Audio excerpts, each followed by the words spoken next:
Hello everyone, welcome back to solid movie staff. నేను మీ SRB. Content లోకి వెళ్ళిపోదాం.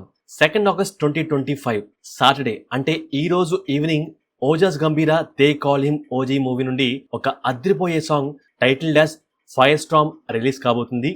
ఈ విషయం ప్రతి కల్ట్ కళ్యాణ్ గారి ఫ్యాన్స్ కి తెలుసు అండ్ చాలా మంది మూవీ లవర్స్ కి తెలిసిన విషయమే. అంటే దానికోసం సెకండ్ సాంగ్ వస్తుంది అని చెప్పడం కోసం మూవీ టీం ఒక పోస్ట్ ని రిలీజ్ చేశారు. అందులో చాలా డీటెయిల్స్ పెట్టారు. మెయిన్లీ 2 బిగ్గెస్ట్ డీటెయిల్స్ ఉన్నాయి. బట్ వాటి గురించి డిస్కషన్ చేసే ముందు వీడియో చూసి వీడియో నచ్చితే సబ్స్క్రైబ్ చేయండి. ఇదే విషయం వీడియో ఎండ్ లో కూడా గుర్తు చేస్తాను. సో ఈ రాబోయే సాంగ్ మన కళ్యాణ్ గారు క్రేజీగా వింటున్నారంట. సో ఆ లెవెల్లో ఈ సాంగ్ ఉందంట.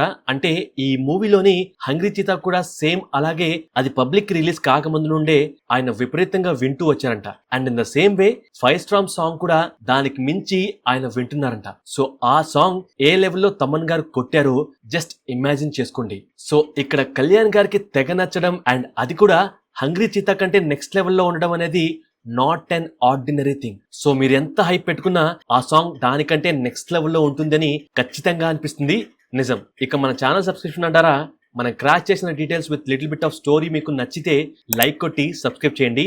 నచ్చితేనే. అండ్ ఆ డీటెయిల్స్ క్రాక్ చేస్తుంటే గూస్ బంప్స్ మామూలుగా రాలేదు. అంటే మూవీలోని డెప్త్ ఇంత ఉందా, ఆ ఓజీ క్యారెక్టరైజేషన్ ని ఈ లెవెల్లో రాసుకున్నారా, దాన్ని కళ్యాణ్ గారు తన స్వాగ్ తో పర్ఫామ్ చేశారా అనే విషయం తలుచుకుంటుంటే ఇందాక చెప్పినట్లుగా మామూలు గూస్ బంప్స్ కాదు, నెక్స్ట్ లెవెల్ గూస్ బంప్స్ వచ్చాయి. సో డీటెయిల్స్ లోకి వెళ్తే ఇక్కడ కనిపిస్తున్న ఈ చైనీస్ ఆరిజినేటెడ్ జపనీస్ వర్డ్ ని ట్రాన్స్లేట్ చేసి చూస్తే అంటే పైన ఫస్ట్ లెటర్ కి అర్థం ప్రామిస్, కమిట్మెంట్, సెకండ్ లెటర్ కి అర్థం strength, power, force, third letter కి అర్థం ఫైర్. సో అవన్నీ కలిపి చెప్తే అంటే ఒక లైన్ గా చెప్తే పవర్ఫుల్ ప్రామిస్ ఆఫ్ ఫైర్. ఇక్కడ ఫైర్ అంటే మన కళ్యాణ్ గారు ప్లే చేస్తున్న character which is OG. Full name Ojas గంభీరా. Opponent gangs కి తగిలే ప్రతి బుల్లెట్ పైన ఓజీ పేరు ఉంటుంది అని చెప్పకుండా ఇక్కడ ఈ బుల్లెట్ మీద ఓజాస్ అని రాసి చూపిస్తున్నారు. So he is fire. అగ్ని జ్వాలలు దేన్నైనా కాల్చేస్తుంది, దేన్ని లెక్క చేయదు. అలాంటి వాడే ఓజీ. అలాగే తను అంత పవర్ఫుల్ అని కూడా చెప్తున్నారు. సో అలాంటి ఒక పర్సన్ అంటే అంత పవర్ఫుల్ ఫైర్ లాంటి ఈ పర్సన్ ఒక ప్రామిస్ చేస్తే దేనికైనా తను కమిట్మెంట్ ఇస్తే దానికోసం ఎవరినైనా దారుణంగా చంపేస్తాడు. ఒకవేళ తను ఇచ్చిన ప్రామిస్ నిలబెట్టుకోలేకపోతే చచ్చిపోవడానికైనా వెనుకాడ్డు. అంటే ఫర్ సపోజ్ తను ఎవరినో రక్షిస్తాను అని ఎవరికైనా మాటిస్తే ఆ పర్సన్ ఎక్కడున్నా వెతికి రక్షిస్తాడు. ఒకవేళ ఆ రక్షించే క్రమంలో తన ప్రాణాలు కోల్పోయే ఛాన్సెస్ చాలా ఎక్కువ శాతం ఉందని తెలిసినా, ఖచ్చితంగా ఆ ప్లేస్ కి వెళ్తే చనిపోవడం ఖాయమని తెలిసినా ఏమాత్రం వెనకడుగు వేయడు. వెరీ డేరింగ్ గా ముందుకు వెళ్ళిపోతాడు. ఇఫ్ ఇన్ కేస్ ఒకవేళ తను కాపాడతాను అన్న పర్సన్ తన కళ్ళ ముందే చనిపోతే తను మాట తప్పినట్లు అవుతుంది కాబట్టి తను చనిపోతాడు. అది కూడా శత్రువుల చేతిలో చనిపోకూడదని చెప్పి తన ఆయుధంతో పొడి చేసుకుని చచ్చిపోతాడు. సో అలాంటి ఒక క్యారెక్టరైజేషన్ ఓజాస్ గంభీరాది. ఆత్మగౌరవం ఎక్కువ, సెల్ఫ్ రెస్పెక్ట్ చాలా ఎక్కువ అండ్ ఆల్సో చాలా ప్రిన్సిపల్స్ ని ఫాలో అవుతాడు. అవేంటో ఈ వీడియోలోనే డీటెయిల్ గా మాట్లాడుకుందాం. కానీ ఇక్కడ తను మాట ఇచ్చాడు అంటే ఆ మాట నెరవేరుతుంది. దానికోసం వెనకడుగు వేయడు, వేసే పరిస్థితులు రావు. వచ్చినా he is strong, power, fierce, fire storm. కండబలం, బుద్ధిబలం ఒకేసారి ఏకకాలంలో ఉపయోగించగల దిట్ట. శత్రువులను వేటాడే ఒక సమురాయ్. ఎస్, మీరు కరెక్ట్ గానే విన్నారు. Ojas Gambheera Indian bond Japanese made samurai. 10 ఏళ్ల తర్వాత ముంబై వస్తున్నాడు. సో ఆ 10 ఏళ్లలో తను చాలా ఏకాగ్రతగా తన మాస్టర్ దగ్గర ఆ విద్యలన్నీ నేర్చుకుని ఉండొచ్చు. ఆర్ చిన్నప్పటి నుండి అవన్నీ నేర్చుకుంటూ ముంబై విడిచేసిన తర్వాత ఆ 10 years లో ఇంకా విగరస్ గా ఫైనల్ ట్రైనింగ్ చేస్తూ జపాన్ లో విలన్స్ ని హంట్ చేస్తూ ఉంటాడు. దాని గురించి డీటెయిల్ గా ఒక స్టోరీగా నెక్స్ట్ వీడియోలో మాట్లాడుకుందాం. బట్ తను ఒక సమురాయ్ అని ఎలా చెప్తున్నాను అంటే, అఫ్ కోర్స్ టీజర్ లో కటానా పట్టుకున్నాడు, పేరేమో ఓజాస్ గంభీరా అని ఉంది. జపాన్ వెళ్ళాడు కాబట్టి సమురాయ్ అయి ఉంటాడని గెస్ చేసి చెప్తున్నాను అని అనుకుంటున్నారా? నో, అందుకని చెప్పడం లేదు. It's fact. అంటే నేను చెప్పేది నిజం. అది ఎంతవరకు నిజం అంటే he is a samurai and దాని కోర్ ప్రిన్సిపల్స్ చాలా స్ట్రిక్ట్ గా ఫాలో అయ్యే సమురాయ్. సో అక్కడి వరకు నిజం. అండ్ మిగతాది ఏది నిజమో ఏది గెస్సో చెప్పను గానీ తను ఒక సమురాయ్ అని ఎలా చెప్తున్నాను అంటే ఈ పోస్టర్ లోనే మనకు క్లియర్ గా చెప్పారు. సో అదే ఈ పారాగ్రాఫ్. ఇదంతా ఇక్కడ చదవను గానీ లైన్ బై లైన్ చదివి దాని మీనింగ్ చెప్తా, which is related to movie. అంటే ఈ పారాగ్రాఫ్ మొత్తం ఈచ్ లైన్ ఓజాస్ గంభీరా కళ్ళ గురించి వెరీ డీటెయిల్ గా ఎక్స్ప్లెయిన్ చేస్తున్నారు. ఆ కళ్ళ వెనకాల ఉన్న చరిత్రను క్లియర్ గా వెరీ క్లారిటీతో చెప్తున్నారు. His eyes held the silence of samurai steel, calm but carved for war. Ojas Gambheera కళ్ళు కామ్ గా ఒక సరస్సు లాగా ఉంటాయి. అంటే సరస్సు అలాగే అక్కడే ప్రశాంతంగా ఆగి ఉంటుంది. అట్లీస్ట్ పైన చూడ్డానికి అలా ఉంటుంది. కానీ లోపల దాని లోపలికి వెళ్తే అంటే ఆ కళ్ళను లోతుగా అబ్జర్వ్ చేస్తే అవి పదునెక్కి అత్యంత భయంకరంగా ఉంటాయి. అంటే ఆ కళ్ళల్లోని ఆ పవర్ చాలా స్ట్రాంగ్ గా ఉంటుంది. జస్ట్ లైక్ తను ఏమీ మాట్లాడు, తన కళ్ళే మాట్లాడతాయి అండ్ భయపెడతాయి. అది ఎలాంటి భయం అంటే అలా కోపంగా చూపు విసిరితే సడన్ గా అమాంతంగా ఒక యుద్ధం వచ్చి మీద పడితే అది ఎలాంటి ఇంపాక్ట్ ఇస్తుందో ఆ పవర్ఫుల్ స్ట్రెంగ్త్ ఉన్న ఐస్ అలాంటి ఇంపాక్ట్ ఇస్తాయి. అండ్ ఆల్సో తను అలా చూస్తున్నాడు అంటే పీస్ఫుల్ గా చూస్తున్నాడులే అని అనిపిస్తుంది. కానీ he is always with readiness. నిత్యం అప్రమత్తంగా ఒక యుద్ధానికి వెళ్ళబోతున్నాం అన్నట్లుగా ఒక సమురాయ్ స్వర్డ్ ఆ కటానా ఎలాగైతే పదునెక్కి రెడీగా తలలు తెంపడానికి ఉంటుందో అలాగే ఆ కళ్ళు ఎప్పుడూ రెడీగా ఉంటాయి. They don't look at you, they judge you.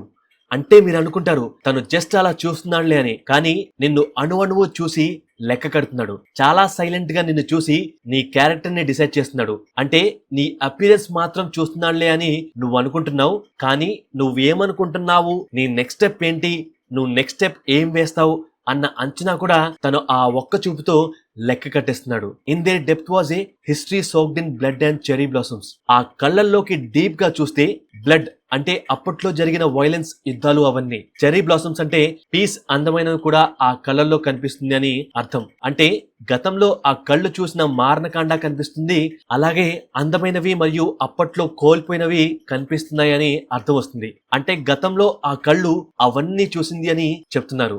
Every stare whispered the last breath of a 1000 fallen men. తను ఎవరి వైపైనా అలా తదేకంగా చూశాడు అంటే ఆ చూపుల నుండి ఒక మహా మారణకాండలో చనిపోయిన ఒక 1000 మంది చనిపోతున్న చివరి క్షణాలు ఏదైతే ఉంటాయో అవి ఒక్కసారిగా మన చెవులకు తాకితే ఎంత భయంకరంగా ఉంటుందో అంతకంటే భయంకరంగా ఉంటుంది. అది ఎప్పుడో తెలుసా? తను అలా తన చూపు మీ మీద విసిరితే తదేకంగా చూస్తే. అంటే ఒక మనిషి యుద్ధంలో క్రూరంగా గాయపడి చనిపోతున్న చివరి క్షణాల్లో ఆ బాధను తట్టుకోలేక అరుస్తున్నాడు అని అనుకుంటే ఆ థాట్, ఆ ఫీలింగ్ చాలా వియర్డ్ గా ఒక విధంగా భయంకరంగా ఉంటుంది. అదే యుద్ధంలో 1000 మంది ఆర్తనాదాలు ఒకేసారి మనకు మన చెవులకు వినిపిస్తే జస్ట్ ఇమాజిన్ ఇట్. సో అలాంటి ఇంపాక్ట్ తను అలా కోపంతో చూస్తే వస్తుంది అని క్లియర్ గా చెప్తున్నారు. He bought the code of bushido to Bombay's chaos. ఈ లైన్ లాస్ట్ లో మాట్లాడుకుందాం. Next one, no words, just a gaze that cut deeper than knives. తన కళ్ళు పవర్ఫుల్ అండ్ అలాగే హర్ట్ఫుల్. అంటే ఆ కళ్ళు బలిష్టంగా అండ్ విపరీతమైన బాధను కలిగించేలాగా ఉంటాయి. తను ఒక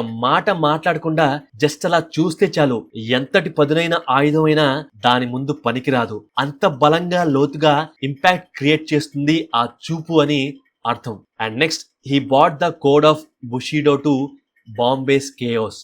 ఇందాక స్టార్టింగ్ లో ఒక సమురాయ్ అన్నానుగా, అది ఈ లైన్ ని బట్టే కన్ఫర్మేషన్ కు వచ్చి మీకు చెప్తున్నా. కోడ్ ఆఫ్ బుషిడా అంటే ఏంటో తెలుసా?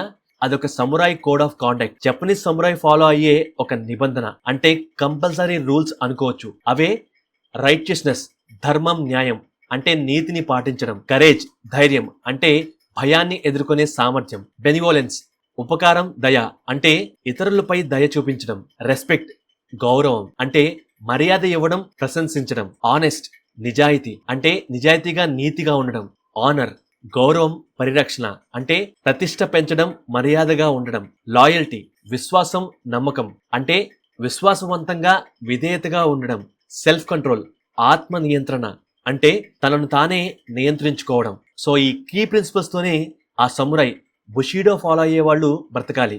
అందుట్లో ఏది అతిక్రమించకూడదు. అలా అని వాళ్ళు అది నేర్చుకునేటప్పుడే ఓత్ తీసుకుంటారు, అంటే ప్రమాణం చేస్తారు, ఇవి మేము ఎట్టి పరిస్థితుల్లో ఈ ప్రామిస్ ని బ్రేక్ చేయము అని. సో అది గనక ఫాలో అవ్వకపోతే, తెలిసి తప్పు చేస్తే, దాని కోడ్ ని బ్రేక్ చేస్తే వాళ్లకు వాళ్లే చనిపోతారు. దాన్నే SCPPUKU, సెప్పుకా అని అంటారు. అంటే వాళ్ళని వాళ్లే చంపుకుంటారు. అంటే ఆత్మగౌరవం ఉన్న వాళ్ళు అలా చేస్తారు. బట్ కొంతమంది అలా కోడ్ ని బ్రేక్ చేసి దొరికితే చనిపోవడానికి ఇష్టం లేక పారిపోతారు. దెన్ వాళ్లను వేటాడి మిగతా సమురాయ్స్ చంపేస్తారు. అంత స్ట్రిక్ట్ గా ఆ కోడ్ ని అప్పటి సమురాయ్స్ ఫాలో అయ్యే వాళ్ళు. సో ఇప్పుడు మోడర్న్ ఎరా అయినా సరే ఆ కోడ్ ఆఫ్ కండక్ట్ ని, ఈ కోడ్ ఆఫ్ బుషిడోని 10 ఏళ్ల తర్వాత జపాన్ నుండి బాంబేకి తీసుకువచ్చి, అంటే తను నేర్చుకున్న సిద్ధాంతాల్ని అత్యంత ఓల్డ్ స్టైల్ థింగ్ అయినా సరే దాన్ని ఈ ఓజాస్ గంభీరా బాంబేకి పరిచయం చేసి దాన్ని చాలా స్ట్రిక్ట్ గా బాంబేలో అమలు చేస్తున్నాడు. దాన్ని ఎవరైనా అతిక్రమిస్తే ఓజాస్ గంభీరా కటానాకి వాడి రక్తంతో అభిషేకం జరుగుతుంది. అది కూడా అత్యంత భీకరంగా, క్రూరంగా, దారుణంగా, వర్ణించడానికే భయంకరంగా ఉంటుంది. సో అందుకనే ఆ పోలీస్ స్టేషన్ లో వాడు తప్పు చేశాడు కాబట్టే ఏ చేత్తో అయితే తప్పు చేశాడో ఆ చేతిని ఓజీ నరికేస్తాడు.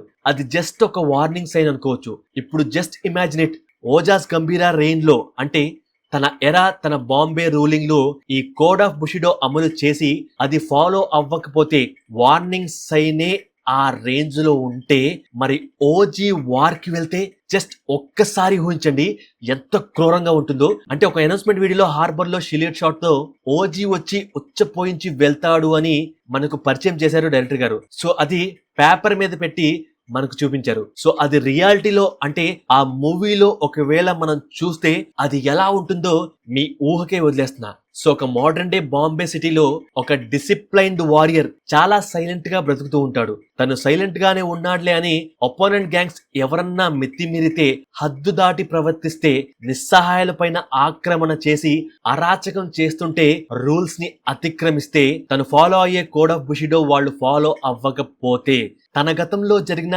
చాలా పవర్ఫుల్ వైలెన్స్ ని తీసుకొచ్చి అమాంతం ఈ బాంబేలో రిపీట్ చేస్తాడు. సో అలాంటి చూపులున్నవాడు, అలాంటి భావజాలున్నవాడు ఈ ఓజాస్ గంభీరాని మనకు పరిచయం చేస్తున్నారు. తన చూపు అలా ఉంది అంటే ఆ చూపుకే కాదు, ఓవరాల్ గా ఆ మనిషి ప్రవర్తన కూడా ఆ చూపే చెప్పేస్తుంది. సో ఆ కంటికి ఏదన్నా నచ్చకపోతే ఆ నచ్చని విషయం మళ్ళీ తన కంటికి కనపడదు. అలా అని ఎవరిని పడితే వాళ్ళను ఓజీ చంపడు. తనకంటూ కొన్ని ప్రిన్సిపల్స్ స్ట్రిక్ట్ గా ఫాలో అవుతాడు. దాన్ని కోడ్ ఆఫ్ బుషిడో అంటారు. Because he's a damn samurai man. So తనని అక్కడ జపాన్ లో ఫైర్ తో సంబోధిస్తారు, అంటే అలా పోల్చుతారు. సో అలాంటి వాడికి, సైలెంట్ గా ఉండేవాడికి కట్టెలు తెగిపోయేలాగా కోపం వచ్చింది అంటే ఆ ఫైర్ కి స్ట్రామ్ ఏర్పడి ఫైర్ స్ట్రామ్ గా వచ్చినట్లే. దెన్ ఇమాజిన్ ఇట్, ఫైర్ అంటుకుంటేనే ఒక రేంజ్ లో వణిపోతారు. దానికి స్ట్రామ్ ఒక తుఫాను, అంటే బీభత్సమైన పెనుగాలు తోడైతే ఫైర్ స్ట్రామ్ లాంటి ఒక విధ్వంసం ఈ ఓజాస్ గంభీరా చేస్తాడని సింపుల్ గా చెప్తున్నారు. సో ఈ వీడియో నచ్చితే ఫస్ట్ లైక్ కొట్టి దెన్ సబ్స్క్రైబ్ చేయండి. Thank you, love you all.